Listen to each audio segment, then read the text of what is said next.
My world changed drastically when I was just 5. Dad had passed away from a sudden heart attack, and not long after, Mom decided to remarry. His name was George. He had a rough look and even a rougher way of talking, something that seemed to scare me right from the get-go. George brought not just his belongings into our little home, but his daughter, Liza, who was 2 years my senior and, as I'd soon find out, twice as mean. I remember the first time I met Liza. She had this smug smile plastered across her face, looking down at me as if I was some sort of bug she found amusing. "So, you're the baby of the house?" "Well, not anymore. Better get used to it," Liza sneered, her eyes scanning me like I was her new project to fix or break. Mom tried to make things sound all sugar-coated when she talked about them moving in. "Ella, honey, it's going to be wonderful to have a bigger family. Liza will be like the older sister you never had." But Liza was no sister to me. The first few days she moved in, she laid down the law, her law. My toys weren't mine anymore, they were ours, which meant they were hers whenever she wanted. And when I protested? Well, let's just say George didn't like that at all. "Ella, stop being selfish. Learn to share with your sister," he'd grumble, his voice deep and usually laced with annoyance. Mom never stood up to him. Whenever I went to her, hoping she'd take my side just this once, she'd always have the same old tired lines. "Ella, please. Just try a little harder to get along. For me, okay?" She'd plead, her eyes always looking a bit too tired, a bit too sad. Liza knew she had the upper hand, and she milked it every chance she got. If she broke something, somehow it was my fault. If she lost something, somehow I had stolen it. But one particular afternoon sticks out in my memory like a sore thumb. Liza had been particularly cruel that day, hiding my favorite doll and claiming she had no idea where it was. I found it later, tossed in the trash can outside. I remember holding the dirty, slightly torn doll as I walked into the house, tears streaming down my face. "Look what she did, Mom. Look." I cried, holding up the doll for her to see. Mom glanced at the doll, then at my tear-stained face, and for a moment, I thought she'd finally see my side. But then her eyes shifted towards the living room where George was sitting, watching TV. "Ella, maybe it was an accident. Just let it go, please," she whispered, her voice tense as she glanced nervously towards the living room. Liza just laughed from the doorway, her arms crossed over her chest. "Crybaby," she muttered under her breath, loud enough for me to hear. That night, as I lay in bed clutching the now clean but still ripped doll, I realized that this was my new normal. Liza wasn't going anywhere, and neither was George. And Mom, well, she was there but not really there for me. Things took a sharper turn when Mom announced she was pregnant. I remember feeling a mix of emotions. A little brother or sister could mean someone else on my side, right? Wrong. It just meant more reasons for Mom and George to pay attention to anything but me. Tommy was born on a chilly morning in November. He was a quiet baby, hardly ever cried, but he needed constant attention, as all babies do. Mom was either feeding him, changing him, or trying to catch a few minutes of sleep. And George? Well, he was over the moon about having a son. Liza and I were pushed further to the back burner. But while I felt more isolated, Liza seemed to relish it.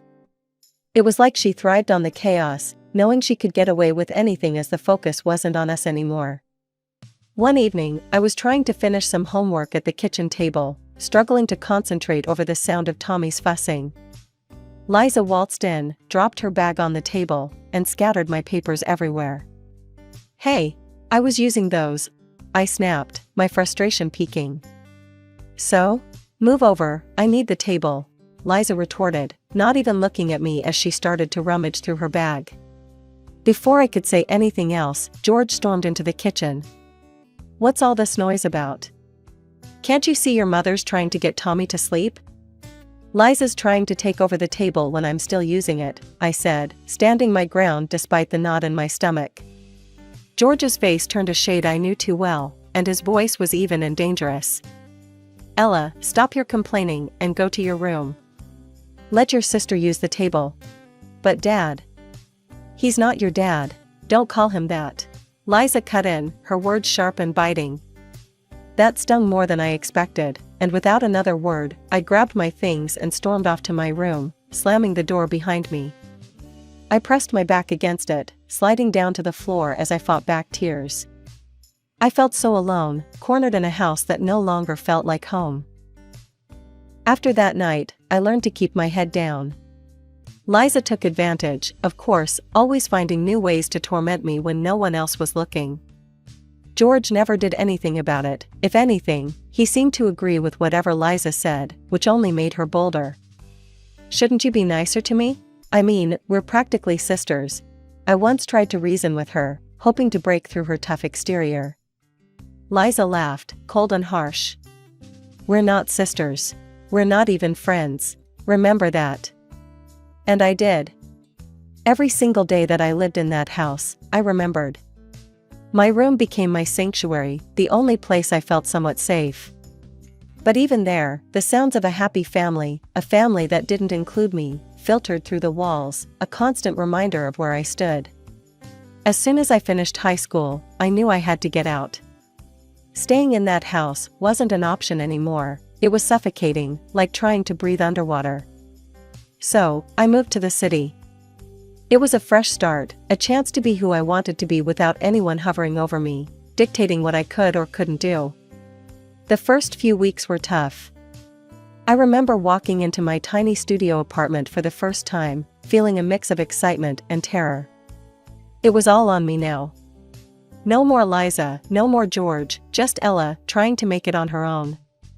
I found a job at a local cafe to pay the bills and signed up for a nail technician course. Nails were something I always loved doing, a creative outlet that let me escape the real world for a bit. The course was tougher than I expected. The instructor, Mrs. Jenkins, was a stickler for perfection. If you're going to do it right, she'd often say, peering over her glasses as she inspected our work. I pushed through, got my license, and started looking for a place to set up shop. The perfect spot turned out to be a small room on the ground floor of an old building. It wasn't much, but it was mine. The landlady, Mrs. Petrov, was a tough old bird who'd seen it all. When I went to sign the lease, she eyed me skeptically. "You sure you can handle this, girlie? It's a tough business." I met her gaze, my resolve firm. "Yes, Mrs. Petrov. I can handle it." She grunted, handing over the keys. "We'll see. Pay your rent on time and we won't have any problems." Starting my own business was brutal. Money was tight, and there were days I barely made enough to cover lunch. But slowly, word got out. My clients liked my work, and they started bringing their friends. Positive reviews trickled in, and with each one, my confidence grew. Just when I thought I had everything figured out, life decided to throw me a curveball. It was a typical busy Tuesday when my phone rang, the screen flashing Mom, which usually meant something was up. I took a deep breath before answering. "Hi, Mom. What's up?" I tried to keep my tone light, but I was already bracing for whatever was coming. "Ella, sweetheart, I hope you're sitting down. I have a favor to ask," Mom began, her voice shaky, which immediately put me on edge. "I'm at work, Mom. What's going on?" I wiped my hands on a towel, stepping into the back room of my salon. "It's about your sister, Liza. She's moving to your city and needs a place to stay, just for a little while, until she finds a job," Mom explained, her words rushing out like she wanted to get it over with as quickly as possible. I felt my stomach drop. "Liza? Mom, are you serious?" There was a heavy sigh from her end. I know it's a lot to ask, but she's trying to start over, Ella. She's changed, she really has." The idea of living with Liza again made my skin crawl, but hearing the pleading in Mom's voice, I was torn. "I don't know, Mom. Please, Ella. For me? It won't be for long, I promise." And just like that, I found myself agreeing to let Liza stay. "Fine, but just for a little while, okay?" "Thank you, darling. I'll let her know." The next day, Liza arrived at my doorstep with 2 suitcases and a smile that looked too sweet to be genuine. "Hey, Ella. Long time, no see, huh? Thanks for letting me crash here. I really appreciate it," she chirped, stepping inside before I could even respond. "Yeah, sure. Let's just make sure it's temporary, okay?" I said, eyeing her suitcases with suspicion. Liza laughed, a bit too loudly. "Of course. I'll be out of your hair before you know it." The first week wasn't as bad as I expected. Liza seemed like she was really trying to make an effort. She cleaned up after herself, made small talk, and even offered to split groceries. "So, how's the job hunt going?" I asked one evening as we shared a surprisingly pleasant dinner. Good. I've got a couple of interviews lined up next week," Liza replied, sounding optimistic. "That's great. Just remember, you can't stay here forever," I reminded her, not wanting her to get too comfortable. Liza nodded, her expression serious. "I know, Ella. And thanks again.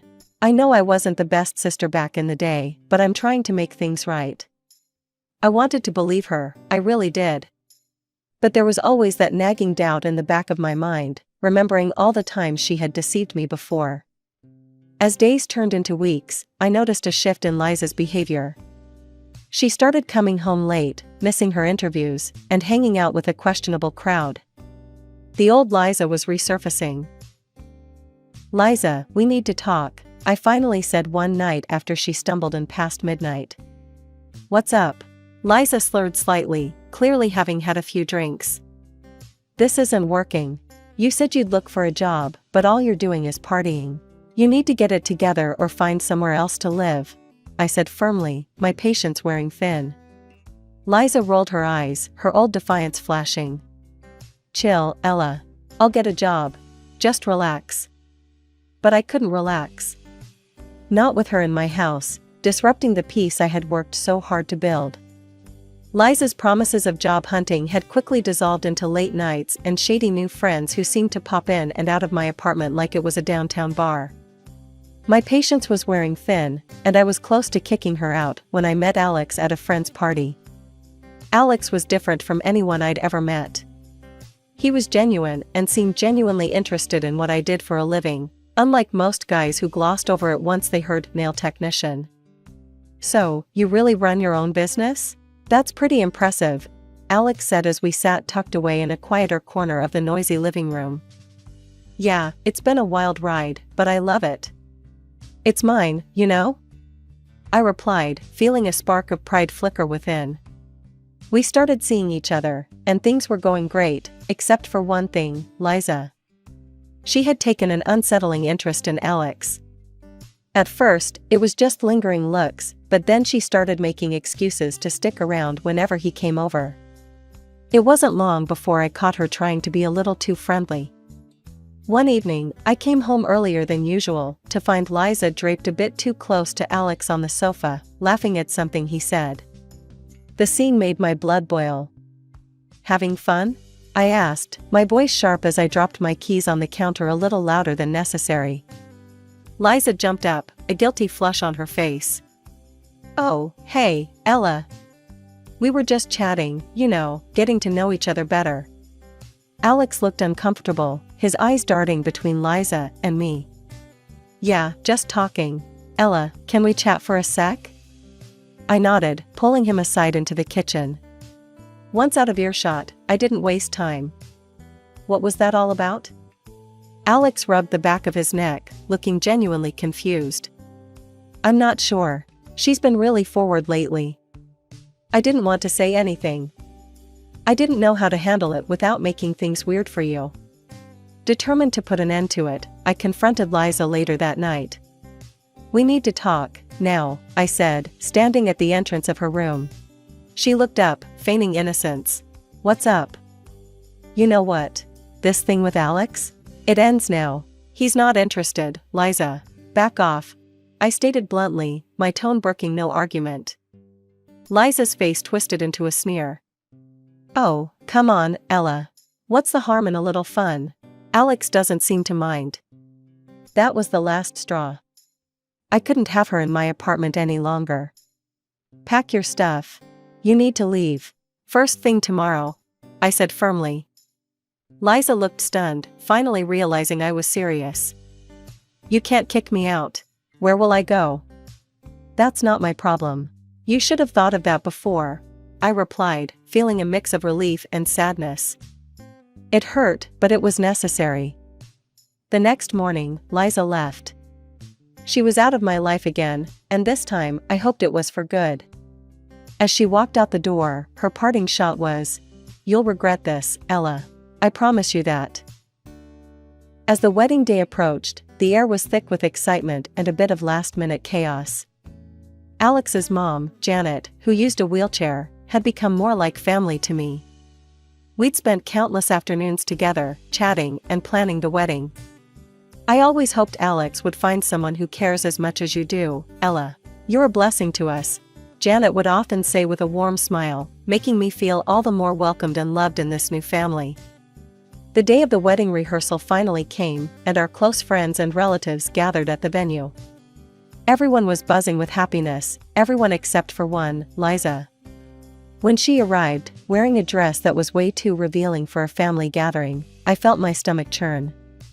She sauntered around Alex, laughing too loudly at his jokes, touching his arm every chance she got. My heart pounded with annoyance, and I could feel Alex's discomfort. "I need a minute," I muttered to Alex and pulled him aside, out of earshot from the others. "I can't stand watching her hang all over you. It's disrespectful, and it's supposed to be our special day." Alex took my hands in his expression softening. "Hey, look at me. Nothing she does changes how I feel about you. Okay? She's background noise, that's all." I nodded, trying to calm down, when Liza's laughter echoed across the room, slicing through the chatter like a knife. I snapped. Striding over to where Liza was standing, I fixed her with a glare that I hoped would melt steel. "Liza, you need to leave. Now," I said, my voice louder than intended, drawing a few curious glances from the guests. Liza's eyes widened, but she didn't make a scene.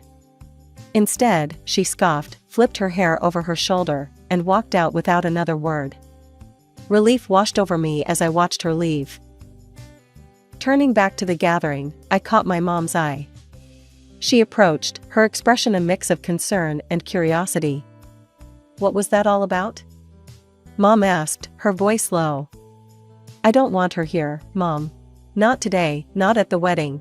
She's done enough damage," I said, my voice firm. Mom nodded, her eyes softening. "I understand, honey. And well, there's something you should know about George. He and I are divorced. He turned out to be much worse than we thought, especially after the drinking got bad. He's not just out of my life, he's out of ours completely." My mind reeled. "And Liza? She's on her own now. George had a stroke and can barely manage, she's looking after him.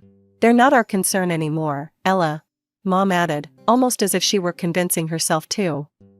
The drama was behind us, and all that was left was to look forward to the beginning of a new chapter with Alex, free from the shadows of the past. The first year of marriage had flown by, seemingly perfect, with me setting up a small space in our apartment to continue my nail business.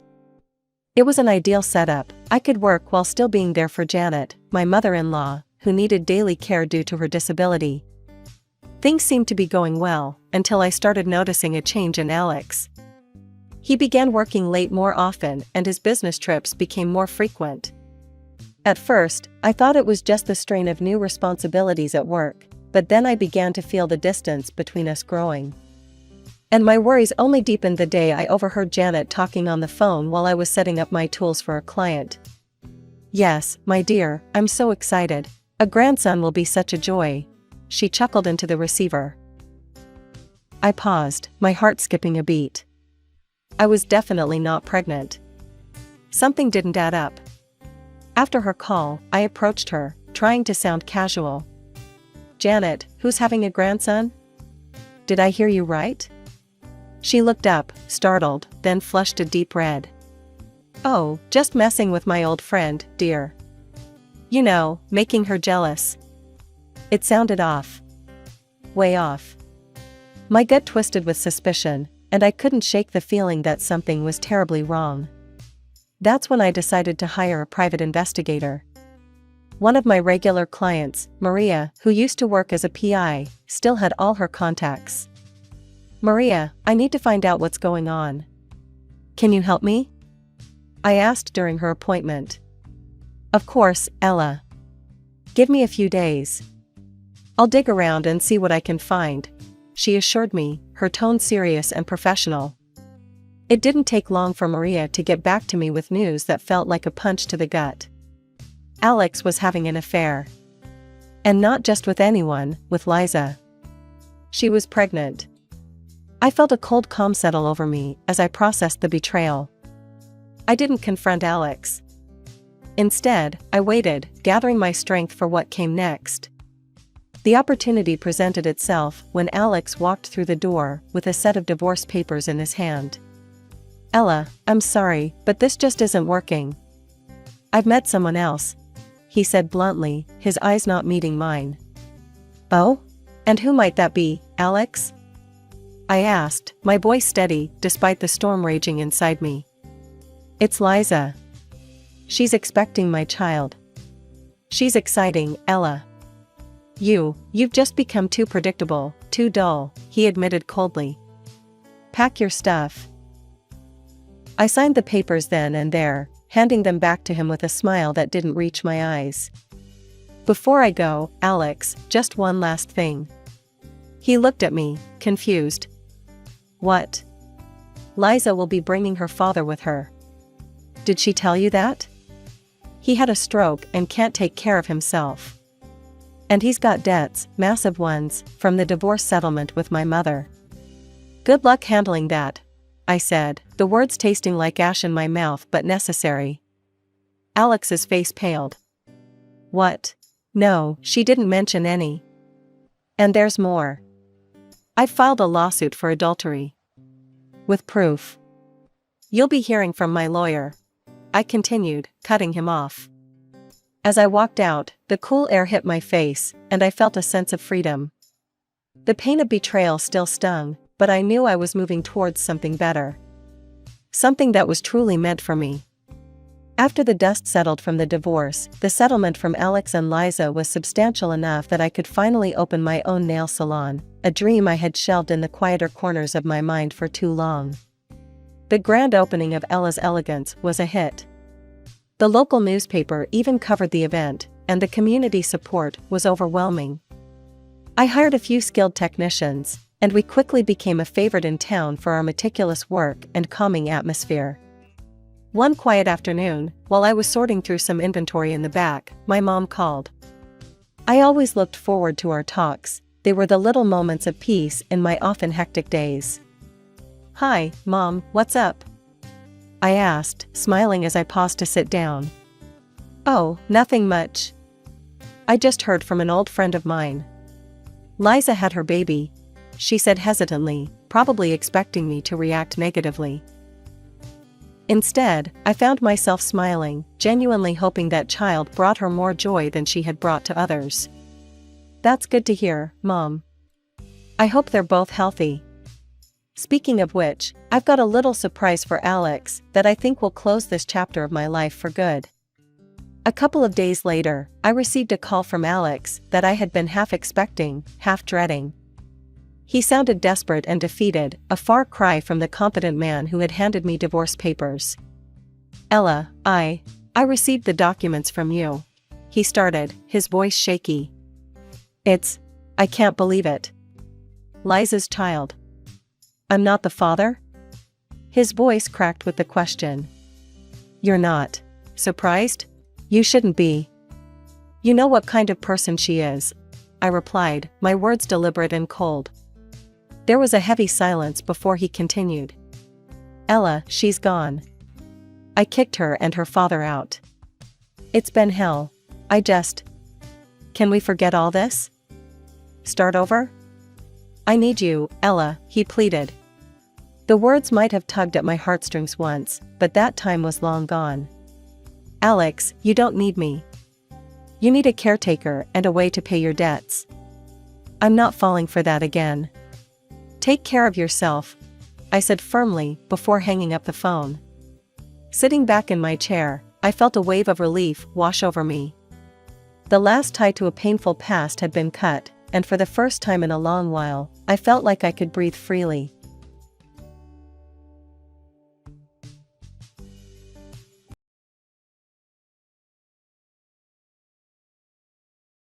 Hi, I'm John.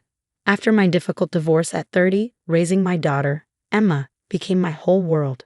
She was all I had, and in many ways, I was all she had too.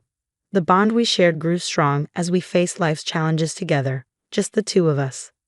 Dad, you don't have to give up dating forever, you know, Emma would tease, half joking but half serious too. I'd laugh, ruffle her hair, and say, "What? Miss our Friday movie nights? Never." But deep down, I knew she was right. It had been years, and maybe it was time for a change. That's when Emily entered the picture. She was a breath of fresh air, another single parent navigating the ups and downs of raising a child. Her son, Jake, was about the same age as Emma, but they couldn't have been more different. Emma was focused and responsible. Jake, on the other hand, was more carefree, always chasing the next thrill. I met Emily at a school function. We bonded over the trials of single parenting. "It's not easy, is it?" she sighed, watching Jake dart through the crowd, mischief in his eyes. "No, but it's everything," I replied, catching a glimpse of Emma helping younger kids with their projects. Emily and I started seeing each other, coffee dates while the kids were at school, dinners with the four of us on weekends. I admired how devoted she was to Jake, though sometimes her leniency with him gave me pause. But love, it has a way of softening those concerns, doesn't it? "Dad, are you sure about this?" Emma asked one evening as she paused her college applications, concern knitting her brow. "Emily's great, and Jake? He'll settle down," I reassured her, though I was hoping more than believing. As our relationship deepened, moving in together seemed like the next logical step. We became a blended family, trying to maintain who we were while becoming something new. But I had no idea the challenges that lay ahead. I've always been a planner, setting money aside for Emma's college since the day she was born. It wasn't just about her education, it was her future. One day, Emily and I were talking over coffee. "That's really admirable, John," she said. "I wish I could say the same for Jake. I just want him to be happy." "Of course, happiness is important, but so is structure," I replied, glancing out the window. Emma was in the yard, trying to help Jake with a science project, but he seemed more interested in his phone. Emily sighed, a bit defensive. "He's had a tough time. I don't want to push him too hard, especially after his dad wasn't around. But don't you think giving him everything without earning it could teach the wrong lesson?" "Everyone has their own style of parenting, John," Emily said softly. "Maybe we can find a middle ground." But her tone suggested compromise wasn't on the horizon. Weeks passed, and our differences became more pronounced, especially as Jake's 16th birthday approached. He'd been hinting that he wanted a car. "Everyone at school has one," Emily argued one night as we looked over finances. "Emma's been saving for her own car with money from her part-time job. Maybe Jake could do something similar," I suggested, hoping to encourage a bit of responsibility. Emily's face hardened. "It's not the same. Jake needs this from us." One evening, as Emma and I were discussing her college plans, she brought it up. "Dad, are you sure Jake should be getting a car right now? What about the college fund?" "Don't worry, sweetheart. That money's safe. It's for your education." I had no idea of the storm brewing just ahead. The day of Jake's birthday party, everything changed. Amid the celebration, Emily revealed a brand new car for Jake, complete with a red bow. My heart sank as the realization hit me. The money I had painstakingly saved for Emma's future was gone, spent on a luxury Jake hadn't earned. "Emily, what have you done?" I whispered, the betrayal stinging. "It's just money, John. We can save again." "Jake needed this," she fired back, her words cutting deeper than I thought possible. I stood there, watching the pieces of our blended family fall apart. The foundation we had tried to build was crumbling, destroyed by indulgence and conflicting values. As the room bustled with the sound of laughter, I realized that some divides are simply too wide to cross. Emily beamed, gesturing toward the car. "Isn't it amazing? Jake loves it." My stomach churned. "Emily, how did we pay for this?" "The price tag." I couldn't finish the sentence. Her smile faltered. I used some savings. It was the only way. Savings? What savings, Emily? She avoided my gaze, her voice barely a whisper. The money for Emma's college. John, I thought we could replenish it. Jake needed this now. The noise of the party faded as her words hit me like a punch to the gut. You used Emma's college fund? The $30,000 I saved for her future. Emily reached for my arm, her eyes pleading. She has time. We can save it again. But Jake, he needed this boost. I pulled away, my heart heavy. He needed a car more than my daughter needed her future secured. How could you make that decision without even talking to me? Guests were starting to notice the tension. John, not now. We'll talk later, Emily whispered, her eyes darting around the room. No, I said, my voice rising. We'll talk now. This isn't about money, Emily. It's about trust. It's about the decisions we make that affect our kids' futures. Eyes turned toward us as the party atmosphere shifted. The confrontation was unavoidable now. Emily's face reddens, a mix of embarrassment and anger. Maybe both. This isn't just your decision to make. I trusted you, Emily. How do you plan to fix this? My demand lingers heavily in the air between us. She's flustered, the mask of perfect composure slipping. I don't know yet, but we'll figure something out, John. We always do. But not together. Not anymore. The words come out final, irrevocable. I can't trust you, Emily. This is something I can't just overlook. Her eyes widen, hurt flashing across her face. You're overreacting, John. It's just money. Just money? The disbelief in my voice is palpable. It was Emma's future, my daughter's dreams. The hurt is overwhelming, deepening with every dismissive word she utters. Around us, the party continues, a garish backdrop to the crumbling reality of our relationship. I feel like I can't breathe. I need air, space, time to think, away from this suffocating betrayal. I'm taking Emma home, I say coldly, my voice carrying a finality that brooks no argument. John, please. Emily's voice cracks, but I've already turned away. My decision is crystal clear. The drive home with Emma is heavy with silence. She senses the shift, her gaze worried. Dad, what's wrong? We'll talk at home, pumpkin, I promise. My mind is a storm of anger, disappointment, and hurt. The trust I placed in Emily, in us, was misplaced. Now the path ahead is clear. Legal battles and protecting what matters most. Emma's future. No more blind trust. No more compromises. The fight to reclaim what was lost begins now. The days that follow blur into a relentless march of legal consultations and late nights filled with paperwork and planning. The moment I step into my lawyer's office, I am consumed by a singular goal: to secure Emma's future, which Emily put at risk with one selfish decision. It's a straightforward case of financial mismanagement, John, my lawyer assures me, her voice a steady beacon in the tumult of my emotions. We can prove that the funds were designated for Emma's education. As the legal wheels begin to turn, the strain of the impending court case weighs on every moment. Emily's attempts to reach out, her messages alternating between apologies and accusations, go unanswered. My focus is unwavering. Justice for Emma. The court date arrives. The room feels stark, the air thick with the weight of the decisions to be made. Emily sits across from me, looking worn, her eyes darting nervously. When she sees me, her shoulders slump slightly, perhaps realizing the finality of what's about to unfold. Mr. John, can you confirm that these funds were explicitly saved for your daughter's education? The judge asks, his voice cutting through the tense atmosphere. Yes, Your Honor. I reply, my voice steady. Every penny was meant for Emma's college. We've been planning her future since she was little. Emily's lawyer tries to paint it as a misunderstanding, an error in judgment from a mother trying to support her son. Your Honor, my client's intentions were not malicious, he argues. She only wanted to help both of their children equally.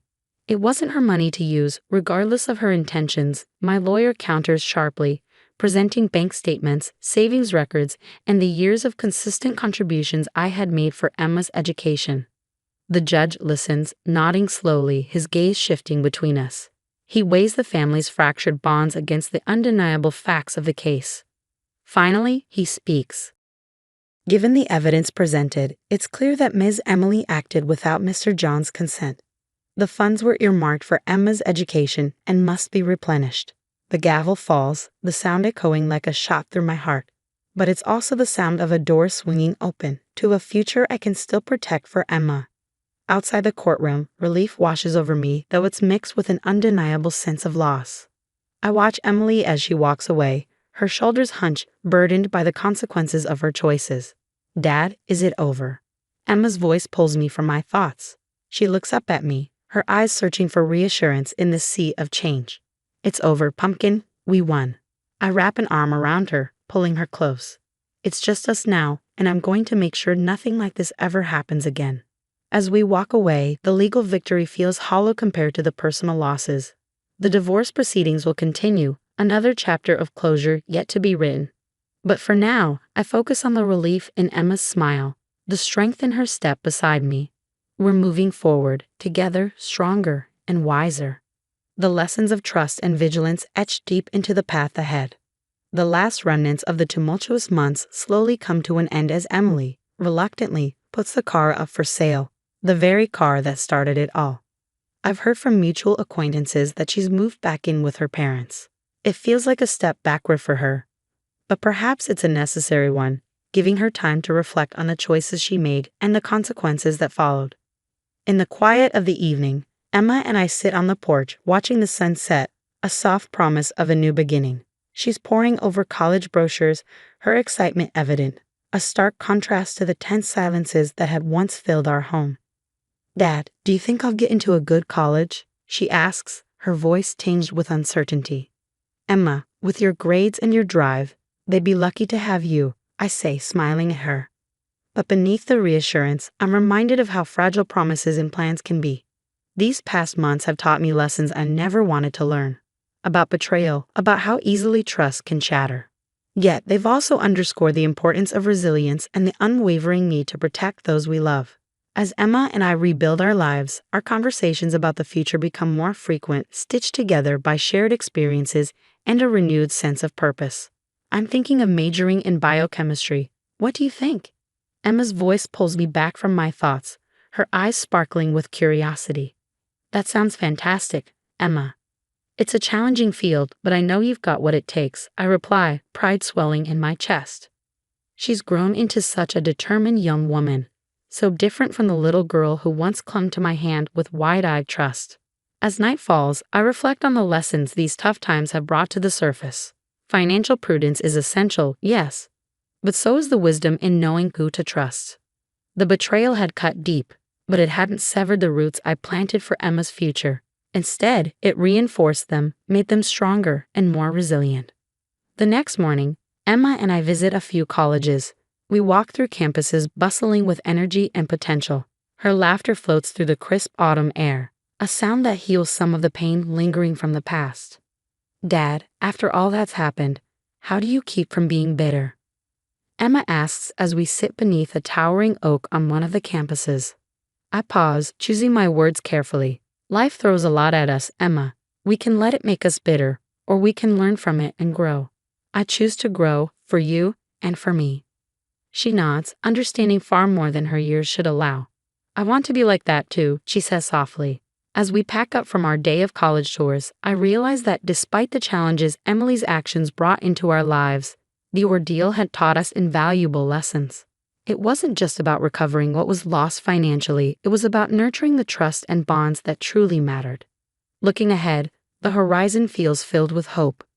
Emma's future is bright, and the bond we've strengthened through adversity feels unbreakable. As we drive home, our conversation flows easily from college plans to the little things in life, a testament to our enduring connection. This journey, while painful, has prepared us for whatever comes next. Together, fortified by the trials we face, Emma and I are ready to take on new horizons, knowing that whatever challenges lie ahead, we have the strength to meet them head-on. Now, I have a question for you all. Do you think it's ever justified to use someone else's money without their permission if you believe it's for the benefit of your family? Emily took a huge step without consulting John, thinking it was best for Jake. What are your thoughts on this? Please share your opinions in the comments below.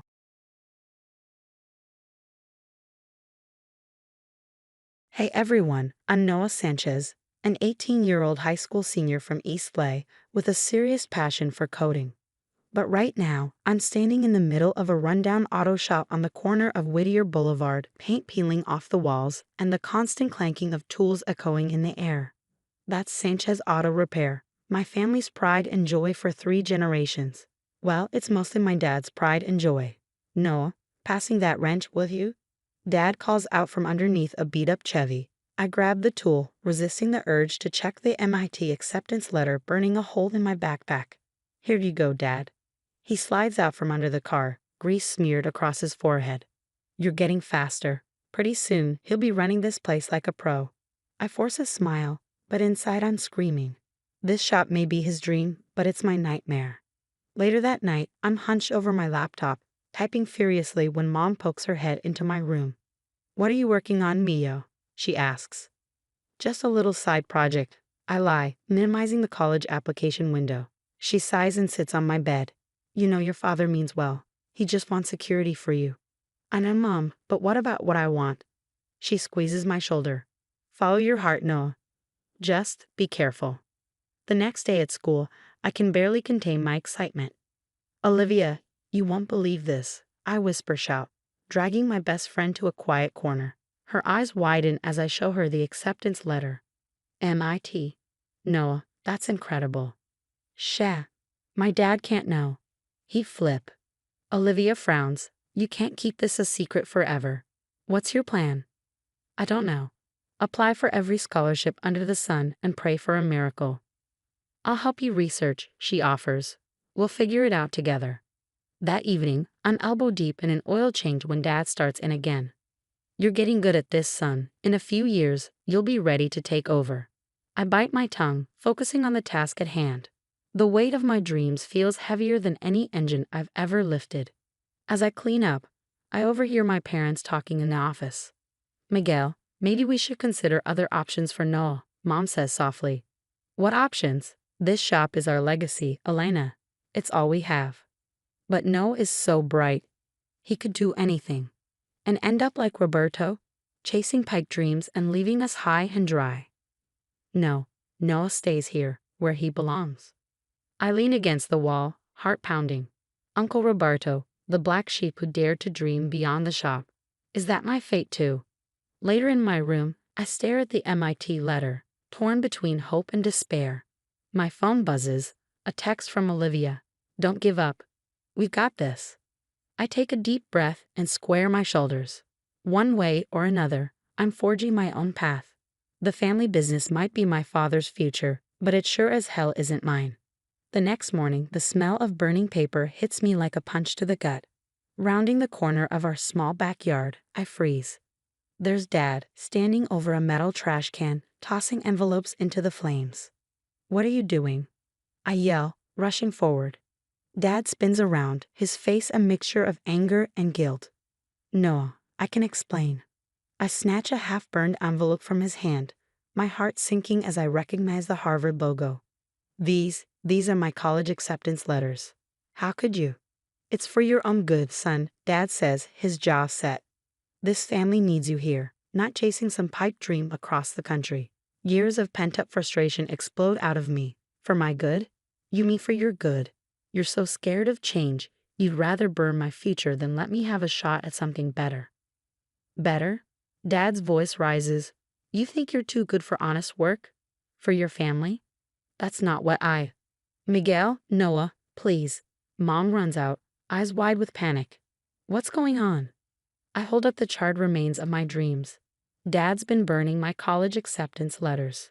Mom gasps and turns to Dad. Miguel, how could you? Elena, stay out of this, Dad growls. Noah needs to understand his place. His place? Mom's voice hardens in a way I've never heard before. Our son has a chance at an incredible future, and you're trying to clip his wings. As they argue, I notice a stack of papers sticking out of Dad's back pocket. I snatch them, ignoring his protests. My eyes widen as I scan the documents. We're broke. The shop is going under. Dad deflates, suddenly looking old and tired. I didn't want you to worry. I thought if you took over, we could turn things around. Silence falls between us, broken only by a new voice from behind. Well, looks like I showed up at just the right time. We all turned to see Uncle Roberto sauntering into the yard, a slight grin on his face. "Roberto?" Dad says, his voice tight. "What are you doing here?" Uncle Roberto spreads his arms wide. "Can't a man visit his family? Besides, I heard you might need some help with the business." I watched Dad's face, seeing the conflict there.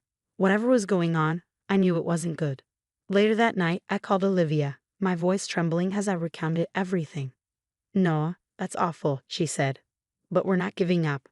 I've got an idea." The next day, Olivia showed up at the shop, laptop in hand. "Good news," she whispered. "I managed to recover digital copies of your acceptance letters and financial aid offers.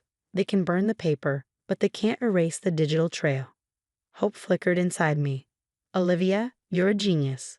"Don't thank me yet," she said, her eyes serious. "We still need to figure out how you're going to get out of here." I glanced around the shop. Dad hunched over an engine, Uncle Roberto whispering something in the corner. The weight of family obligation pressed down on me, but my ambition burned even brighter. "I'll work here for now," I said quietly, "but I'm not giving up on my dreams. One way or another, I'm getting out." Olivia squeezed my hand. "And I'll be right here, helping you every step of the way." The familiar scent of oil and metal filled my nostrils as I worked on a beat-up Camry. 2 weeks into my apprenticeship, I was already noticing things that didn't add up. "Hey, kid," a gruff voice called. I looked up to see Tony, the shop's veteran mechanic. "Take a break. I want to show you something." We huddled by his workbench, away from prying ears. "Listen," Tony whispered, "I've worked here for 20 years, and something ain't right. Your uncle's got your old man twisted up in some shady business." My stomach dropped. "What kind of shady?" Tony's eyes darted around.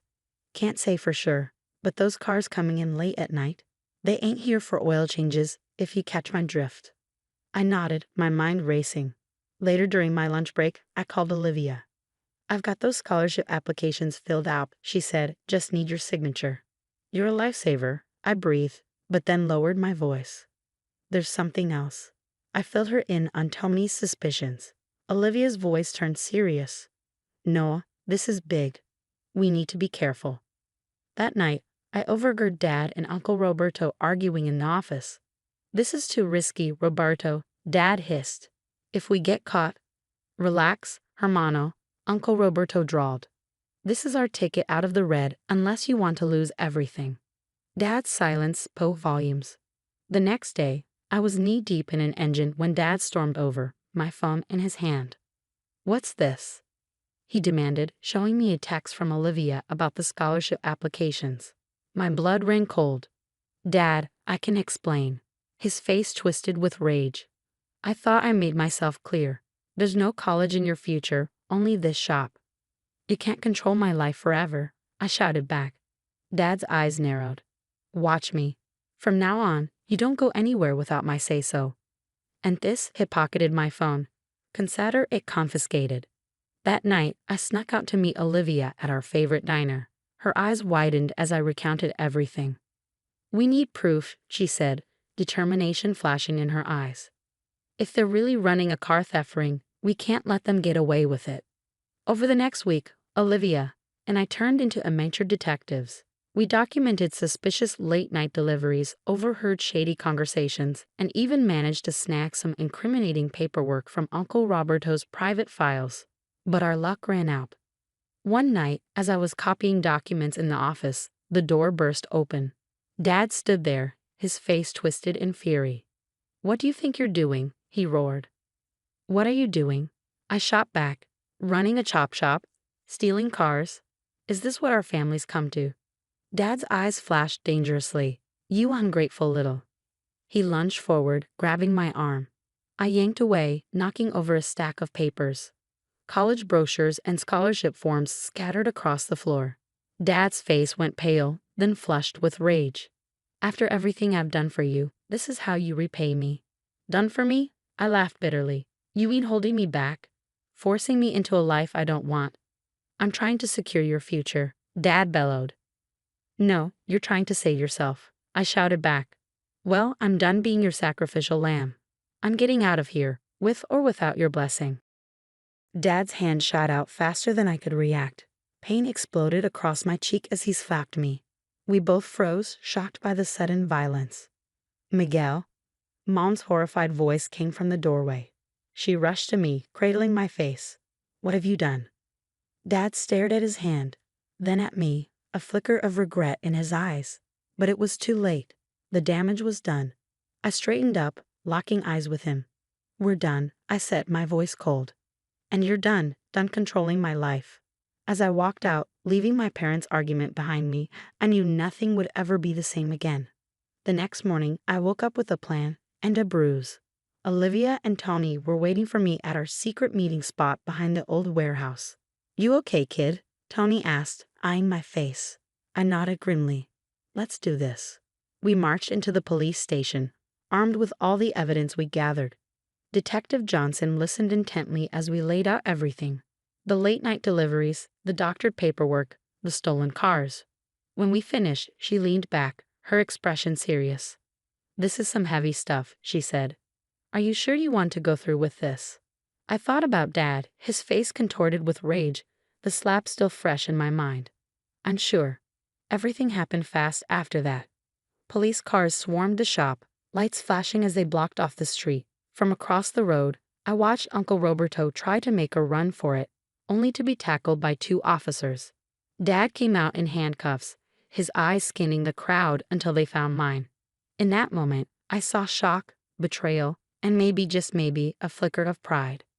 Mom arrived shortly after, panic etched on her face. Noah, what's happening? I took a deep breath. Mom, there's something I need to tell you. We sat in a nearby cafe as I told her everything. The car theft ring, Dad's financial troubles, the violence. Mom's face crumpled as she absorbed it all. But then something changed. Her expression hardened with resolve.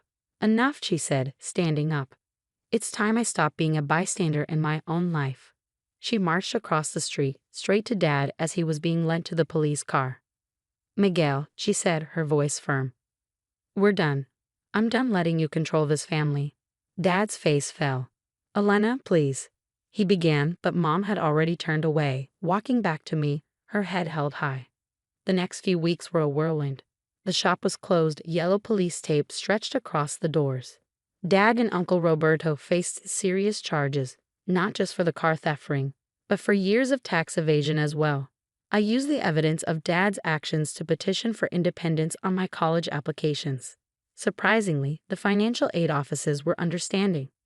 3 years later, I'm strolling across the campus of MIT, the crisp fall leaves crunching beneath my feet. My phone buzzes. It's Mom. Hey, sweetie, just checking in. The new garage is doing great. Who knew I had a knack for honest business? I grin, proud of her. After everything settled down, she'd opened her own auto repair shop, built on integrity and hard work. She was thriving. That's awesome, Mom, I reply. Listen, I've got to run to class. Love you. As I hang up, another notification pops up, a message from Dad's prison. He'd been trying to contact me for months. I sigh, knowing what I have to do. The prison visiting room is drab and quiet. Dad sits across from me, looking older and smaller in his jumpsuit. His eyes are heavy with regret. Noah, he says, his voice cracking. I'm so sorry for everything. I was wrong. Can you ever forgive me? I look at him, really look at him. I see the man who taught me to throw a baseball, who stayed up all night when I was sick. But I also see the man who tried to crush my dreams, who raised his hand against his own son. I'm glad you're sorry, Dad, I say, standing up. But some things can't be undone. I hope you find peace in here. Goodbye. As I walk out of that room, I feel a weight lift off my shoulders. The past couldn't be changed, but the future, that was all mine. Now here's a question for you. Was I right to turn in my own father, even though it tore our family apart? What would you have done in my shoes? This decision changed everything for me, my mom, and my future. But was it worth it? Let me know your thoughts in the comments below.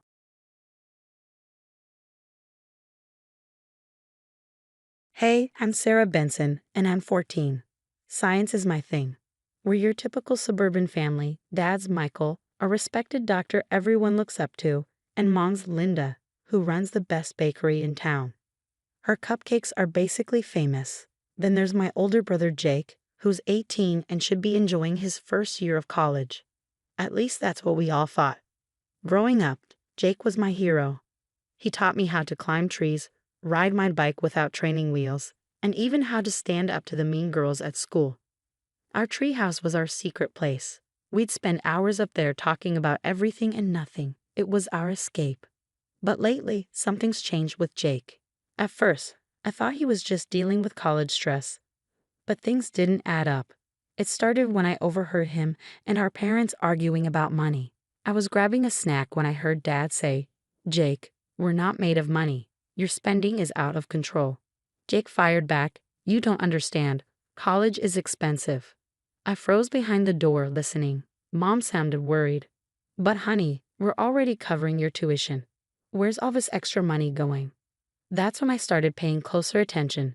Jake began showing up in designer clothes worth more than my entire wardrobe. And don't even get me started on the new car he was driving, an Audi. Last I checked, flipping burgers at the campus cafeteria doesn't pay for an Audi. Then he started coming home at weird hours, sneaking in at 3 a.m. on random weeknights. His new friends? Yeah, they looked more like bikers than study buddies. I was freaking out. This wasn't the Jake I knew. My big brother was turning into someone I didn't recognize. I needed to talk to someone, but who? Enter Melissa, my best friend since kindergarten. We were supposed to be studying for our biology test, but I couldn't keep it in any longer. "Mel, I think Jake's hiding something big," I whispered. Her eyes went wide. "What do you mean?" "Like bad big." I spilled everything, the money fights, the weird hours, the sketchy friends. Melissa's face grew more serious with each word. "Sarah, this is serious. You need to tell your parents," she said, squeezing my hand. I hesitated. What if I'm wrong? What if it's nothing, and I just mess everything up? And what if you're right? Melissa countered. What if Jake's in real trouble? She had a point, but the thought of ratting out my brother made me feel sick. Jake and I always had each other's backs, but if he was mixed up in something dangerous, didn't I owe it to him to speak up? I had no idea that my decision would set off a chain of events that would change everything. At dinner one night, Dad casually asked Jake how studying for finals was going. Jake squirmed, barely making eye contact. Yeah, it's going," he mumbled. Mom jumped in. "You must be so stressed, honey. Do you need me to send you some care packages?" Jake just shoveled mashed potatoes into his mouth, avoiding the conversation. The tension was unbearable. I couldn't take it anymore. Before I knew it, I blurted out, "Jake dropped out months ago." The silence was suffocating. Dad's face turned red. Mom gasped. "Jacob Andrew Benson, is this true?" Jake glared at me with pure venom. "Thanks a lot, Sarah," he spat before storming out of the room. The front door slammed shut behind him. I felt sick. "I'm sorry, I couldn't." Mom's voice was quiet, hurt. "How long have you known about this?" "Not long, I swear." I overheard him arguing about money and... Dad cut me off. "We'll deal with you later. Right now, we need to find your brother." I couldn't stand the disappointment in their eyes. After they left to look for Jake, I slipped out to the treehouse, our safe space. But it didn't feel safe anymore. I was lost in thought when I heard the creak of the ladder. Jake's face appeared, twisted with anger. "You little snitch," he growled, pulling himself up onto the platform. "Jake, I'm sorry. I was worried about you. What's going on?" He stormed toward me, fists clenched. "You have no idea what you've done. Do you know how hard it's been pretending everything's fine? Then talk to me. We used to tell each other everything." Jake let out a bitter laugh. "Grow up, Sarah. The world isn't all science fairs and gold stars. Sometimes you've got to do what you have to survive." "Survive what, Jake? You're scaring me." He ran his hands through his hair, pacing. "I owe some people money, okay. Serious people. And now, thanks to you, I'm screwed. We can tell Mom and Dad. They'll help." "They can't help," he shouted, making me flinch. "God, you're such a child." I felt anger bubbling up. At least I'm not a liar and a dropout. Jake's eyes flashed dangerously. "You know what? You're right, I am a dropout. And you know what dropouts do." Before I could react, he lunged forward and shoved me hard. I felt my feet leave the platform, my stomach twisting as I fell backwards.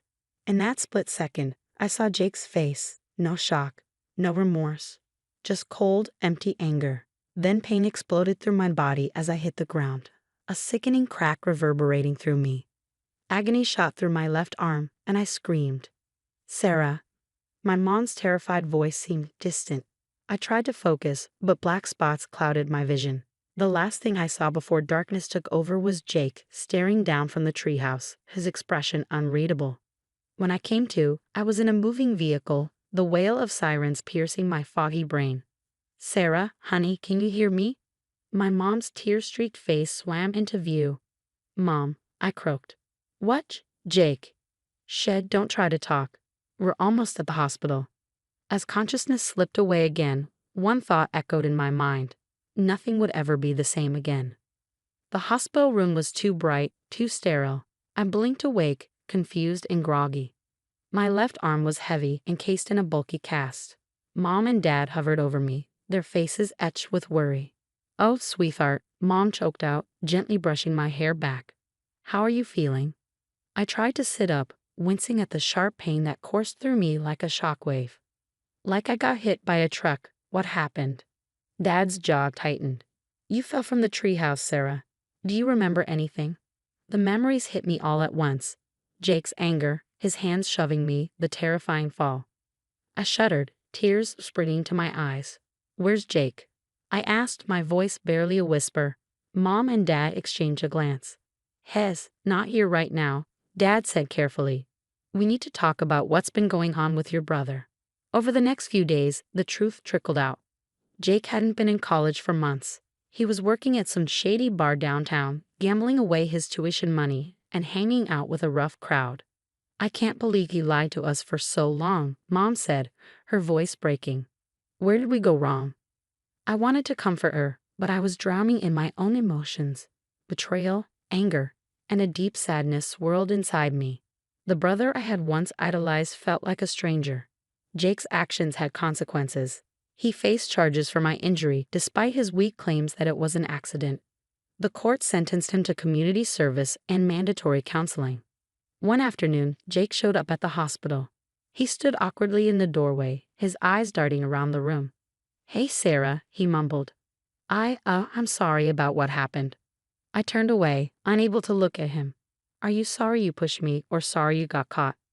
Come on, it was an accident. I didn't mean for you to fall, Jake protested. Just like you didn't mean to drop out or lie to everyone for months, I shot back, my voice rising. Get out, Jake. I don't want to see you. He left without another word, and I broke down sobbing. A nurse came in to check on me, concern etched on her face. It's okay to be angry, she said softly, but don't let it consume you. My recovery was slow and painful. Physical therapy was grueling and nightmares plagued my sleep. I'd wake up in a cold sweat, the sensation of falling still fresh in my mind.